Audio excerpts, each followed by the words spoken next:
এসো হে বৈশাখ এসো এসো। হ্যাঁ হ্যাঁ, আমি কাজ করতে করতে গরমে পুড়ে মরি, আর তোমরা বরণ ডালা সাজিয়ে বৈশাখকে বাড়িতে ডেকে আনো। বৈশাখের কথা শুনে মনে পড়লো সামনেই তো পয়লা বৈশাখ। ও বাবা, আমাদের নতুন জামা কিনে দেবো না? এই তো সেদিন দু বোনকে দু সেট জামা কিনে দিলাম, এখনো এক সেট নতুনের মতো আছে, ওইগুলোই পরবি। কেন, সেদিন যে মিনির জন্মদিনে পরে গেলাম সবাই তো দেখে ফেলেছে। তাহলে এক কাজ কর, তোরটা দিদি পরুক, দিদিরটা তুই পর, ব্যাস হয়ে গেল নতুন জামা। কি বলো মা, বোনের জামা আমার গায়ে হয়? দেখছো না কেমন হাতির মতো চেহারা। দিদি তুই কিন্তু বডি শেমিং করছিস, আমি কিন্তু এটা নিয়ে পুলিশের কাছে লিগ্যাল কেস করতে পারি। যা না যা, শুনে পুলিশ কি বলবে বলতো? এখানে না হাতিদের রিপোর্ট লেখানো হয় না, তুমি বরঞ্চ ফরেস্ট ডিপার্টমেন্টের সাথে কথা বলো। একবার বেড়েছিস বল, ধরবো নাকি এবার চুলের মুঠিটা? আমিও ধরবো নাকি তোর ঝুটিটা? তাহলে আমিও অনেক খুশিটা। তোরা তোর মাকে ম্যানেজ কর, টাকার দিকটা আমি দেখছি। যে টাকা একবার আমি আমার লক্ষ্মীর ভান্ডারে ঢুকিয়েছি, সেখান থেকে এক পয়সাও বেরোবে না। সামনে পয়লা বৈশাখ, ঘরদোর পরিষ্কার করতে করতে আমি মরে যাচ্ছি, সেবেলা তো কেউ আমাকে সাহায্য করছো না। কাজের বেলায় অষ্টরম্মা, সারাদিন শুধু জামা জামা জামা। ও মা, দেবো তোমার কাজ করে, একটা জামা কিনে দাও না মা।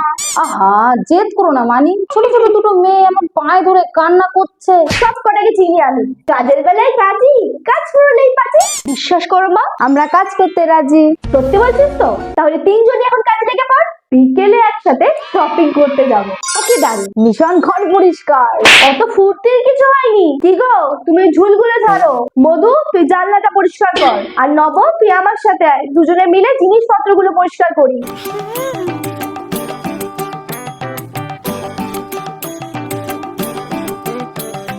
আচ্ছা দিদি, আগেও কি আমাদের জামা কেনার জন্য এত স্ট্রাগল করতে হতো? না রে, আগে আমাদের চাওয়ার আগেই বাবা জামা কিনে নিয়ে আসতো। জানিস একবার কি হয়েছিল? তোরা কি শুধু গল্পই করবি? এমন করলে কিন্তু বিকাবেলা কোথাও যাবো না। ও মা, বোন কি সেবারের গল্পটা বলো না। কোন বারের গল্প? আরে যেবারে আমাদের বড় ঠাকুমা মারা গেল। ও সেইবারের কথা তো আমি কোনোদিন ভুলবো না। ও মা, কি হয়েছিল সেবার, বলো না।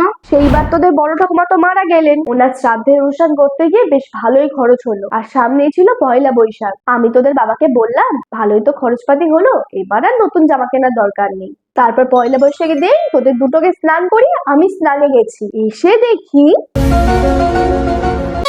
ওমা, তোরা এসব জামা প্যান্ট কোথায় পেলি?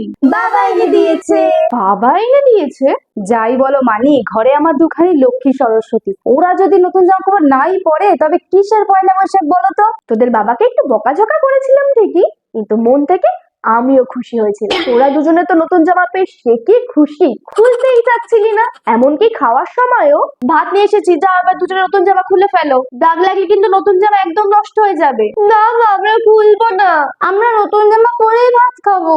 তারপর সন্ধ্যেতে যখন তোদের বাবা হালকাটা করতে যাবে, বাবার সাথে কে যাবে তাই নিয়ে সে কি ঝামেলা। আমি যাবো তোমার সাথে। না বাবা, আমি যাব। দুজনকে নেওয়া তো সম্ভব না, তোমাদের মধ্যে যে কোনো একজন চলো আমার সাথে। শেষে তোদের বাবা চক্ষু লজ্জা ভুলে দুটোকে নিয়ে হালকাতা করতে গেছিল। আমি তো হিমশিম খেয়ে যাচ্ছিলাম, এদিকে একটা চুল বাঁধি, অন্যটা জামা পরাই। অবশেষে দুটোকে বাবা সাইকেলের পেছনে বসিয়ে তারপর আমার ছুটি। এরপর যখন তোরা ফিরলি, মা, ও মা। হ্যাঁ যাই, এই নাও মিষ্টি আর ফ্রুটিটা ধরো।